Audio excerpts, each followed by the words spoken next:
Hello my ক্লাসিং family, কি অবস্থা সবার? আশা করি ভালো আছে। তোমাদের মাঝে নিয়ে আসলাম ছোট্ট একটি ব্লগ। এই ব্লগটা হচ্ছে আমার চ্যানেলের প্রথম ব্লগ। অনেক আগে ব্লগ করতাম, ওই ব্লগগুলো তেমন ভিউ হতো না, বিদায় আমি তেমন ইউটিউব থেকে ব্লগ করা বাদ দিয়ে দিয়েছিলাম। কিন্তু এখন আবার নতুন করে আজকে নতুন একটা ব্লগ আনলাম, শুধু এটা দেখানোর জন্য যে আমার মতো যারা বর্তমানে স্টুডেন্ট আছেন প্রত্যেকেরই উচিত মানুষকে রক্তদান করা। অনেকে ভাবে যে ভাই রক্ত দিয়ে আসছো ভালো কথা, এটা আবার ভিডিও করার কি দরকার?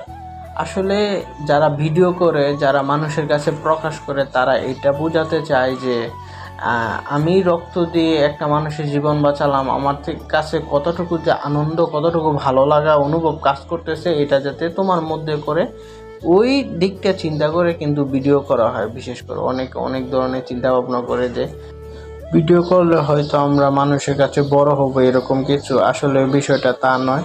আচ্ছা, যাই হোক, সব কিছু বাদ দিয়ে এখন বলি আমার যে ব্লাড ডোনেশনটা ছিল, এটা লোকেশন ছিল হচ্ছে বাংলাদেশ মেডিকেল। এটা হচ্ছে উত্তরা হাউস বিল্ডিংয়ের পাশে। আমার তেমন লোকেশন জানা ছিল না, আমি ম্যাপের মাধ্যমে গিয়েছি। তারপরও এরকম এক ওভারব্রিজের মধ্যে নামাইছে, আমি মানে নিচে যে যাবো ওই রকম রাস্তা পাইতেছি না।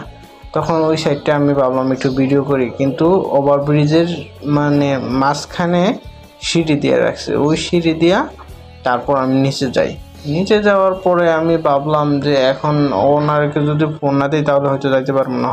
তেমন ওনাকে ফোন দিয়ে তখন আমি হসপিটাল গেলাম।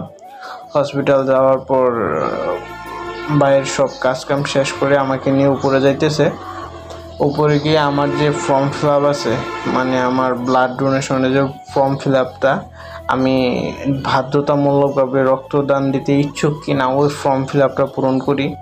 ফর্ম ফিল আপে অনেক কিছুই লেখা ছিল, সব কিছু দেখে শুনে লেখার পর আসলে সত্যি কথা বলতে কি, আমার সাথে কোনো ক্যামেরাম্যান ছিল না। আর যে ভাইটা ছিল, উনি ছিল ওনার আম্মুর একটাই সন্তান, যার জন্য ওনাকে সারাক্ষণ দৌড়াদৌড়ির মধ্যে থাকতে হয়েছে।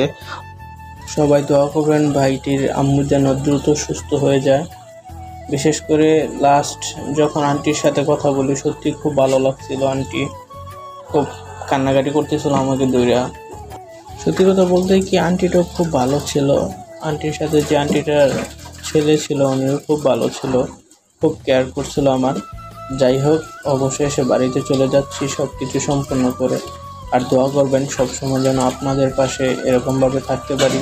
সবাই ভালো থাকবেন আর নিজের খেয়াল রাখবেন। আর যারা আমার মতো